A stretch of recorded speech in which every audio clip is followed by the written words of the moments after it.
Hello friends, आपने बहुत जगह विद्युत मोटर को चलते हुए देखा होगा, जैसे table fan, toothbrush, hair dryer, electronic चाकू इत्यादि।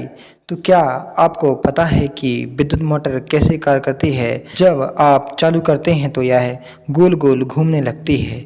तो इसमें हम चुंबक और विद्युत के आपसी संबंध के बारे में बात करेंगे। चलो समझते हैं। जब हम देखते हैं कि बैटरी से बल्ब को जोड़ा जाता है तो इलेक्ट्रॉन के प्रवाह से बल्ब जलने लगता है, और जब हम बीच में से तार को काट देते हैं तो आवेश का प्रवाह रुक जाता है। तो बंद चालू करने के लिए हम एक विद्युत स्विच का प्रयोग करते हैं। जब बैटरी को जोड़ते हैं तो धारा का प्रवाह एक दिशा में होने लगता है, और जब बैटरी की दिशा बदल देते हैं तो धारा की भी दिशा बदल जाती है। चलिए अब चुंबक के बारे में जानते हैं। इसमें दो ध्रुव होते हैं, एक नॉर्थ पोल और दूसरा साउथ पोल। जब हम धातु को इसके पास में लाते हैं तो वह उसमें चिपकने लगते हैं, और जब इसके पास दूसरी चुंबक का साउथ पोल इसके नॉर्थ पोल के पास लाते हैं तो चिपकने लगती है, और जब समान ध्रुवों को पास में लाते हैं तो आपस में प्रतिकर्षित होने लगती हैं। इन चुंबकों को स्थायी चुंबक कहा जाता है। इसमें हर एक कण चुंबक की तरह कार्य करके एक ही दिशा में लाइन से जमे होते हैं।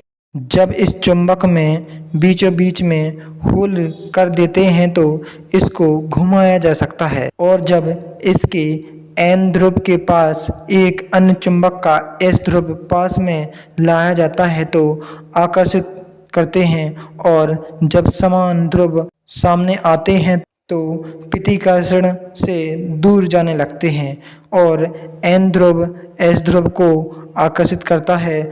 पुनः दूसरी चुंबक के ध्रुव को बदल देते हैं तो एन ध्रुव प्रतिकर्षित होकर दूर जाने लगता है, और एस ध्रुव पास आने लगता है। पुनः दूसरी चुंबक को बदल देते हैं और घूमने वाला चुंबक घूमना शुरू कर देता है। चलिए अब एक विद्युत चुंबक बनाने के लिए एक लोहे की कील लेते हैं। इसमें चुंबकत्व का गुण तो होता है, लेकिन इसके कण अव्यवस्थित होते हैं, तो इस पर एक तांबे का तार लपेट देते हैं और इसे विद्युत परिपथ में जोड़ देते हैं। आवेश प्रवाह के कारण लोहे के चुंबकीय कण व्यवस्थित हो जाते हैं और लोहे की छड़ चुंबक की तरह कार्य करने लगती है, और चालू बंद करने से उसका चुंबकत्व गुण आता जाता रहता है। और जब धारा की दिशा बदल दी जाती है तो उसके चुंबकीय ध्रुव भी बदल जाते हैं, या जब विद्युतीय तार को बदल देते हैं तब भी इसके चुंबकीय ध्रुव बदल जाते हैं।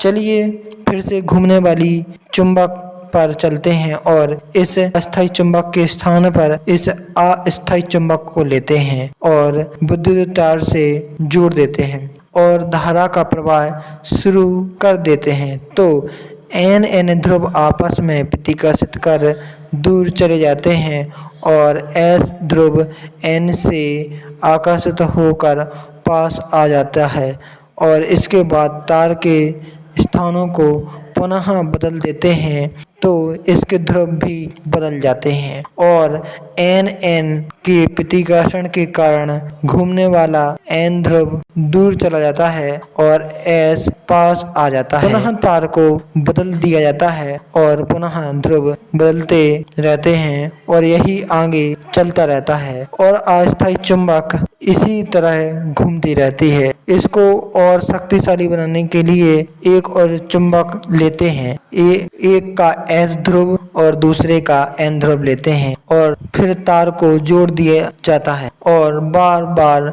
एन एस व एस एस आपस में प्रतिकर्षित होकर अस्थायी चुंबक को घुमाते रहते हैं। यदि इन दोनों चुंबकों को इस अस्थायी चुंबक के स्थान पर एक तार की कुंडली ले ली जाए तो इसे आर्मेचर कहते हैं। फिर इस कुंडली को विद्युत परिपथ से जोड़ दिया जाता है। पुनः यह एक अस्थायी चुंबक कार्य करेगी। इस आर्मेचर कुंडली का एस ध्रुव की ओर और एस ध्रुव एन ध्रुव की ओर चलने लगेगा और पुनः तार बदल दिया जाए तो एन एस और एन एस ध्रुव आपस में आकर्षित करके कुंडली को घुमाने लगते हैं। लेकिन इस तार के बदलने की समस्या से बचने के लिए तांबे के सर भी बना लेते हैं और इस पर स्पर्श बनाए रखने के लिए खिसकते हुए कार्बन ब्रश लेते हैं